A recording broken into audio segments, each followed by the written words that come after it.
Nasa higit 1 milyong pisong halaga ng mga karne ng kalabaw ang kinumpiska ng National Meat Inspection Service sa Balintawak Market. Hindi kasi ito dumaan sa tamang inspeksyon at posibleng makasama sa kalusugan ng tao. Nagbabalik si Bien Manalo. Nasabat sa pinagsanib na puwersa ng mga kawani ng National Meat Inspection Service, Department of Agriculture at Philippine Coast Guard ang kilo-kilong local cara beef o karne ng kalabaw na ibabagsak na sana sa ilang tindahan sa Balintawak Market.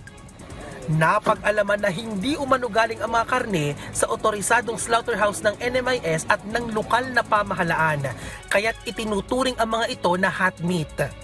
Dahil dito, nagkasa ng 2 linggong surveillance operation ang mga otoridad. Kung titingnan mo ito, mabahaw na. So we suspect na pag nung kinate ito, nag-undergo ng flooding. Ibig sabihin, pinapainom ng tubig. So pinapainom ng tubig para bumigat, para lumaki yung kita nila, which is nalalagay sa alanganin yung meat safety. Aabot sa 4,538 kilos o katumbas ng 12 kinatay na kalabaw na nagkakahalaga ng mahigit 1.4 million pesos ang nasabing cara beef. Ayon pa sa mga otoridad, maaari raw itong makasama sa kalusugan ng mga mamimili dahil hindi dumaan sa tamang inspeksyon.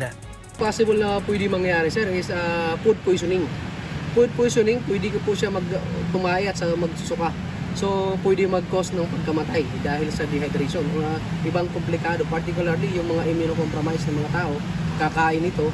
So, ito po ay banta sa kalusugan ng mamamayang Pilipino na kakain ng hindi safe pagkain. Ayon pa sa NMIS, hindi naman ipinagbabawal ang pagbebenta ng local cara beef sa mga merkado kung ito ay galing sa mga otorisadong katayan. Kaya payo nila sa mga mamimili, dapat may dokumento na galing sa NMIS or local na otorisadong magdala ng karne, nakasakay sa otorisadong sasakyan ng NMIS or ng LGU, malinis at saka may tatak ng pagsusuri. Inisyuhan na ng notice of violation ang 2 tindero dahil sa paglabag sa Meat Inspection Code of the Philippines, habang dadalhin naman sa rendering facility sa Bulacan ang mga nakumpiskang karne para sa proper disposal. Bien Manalo para sa bayan.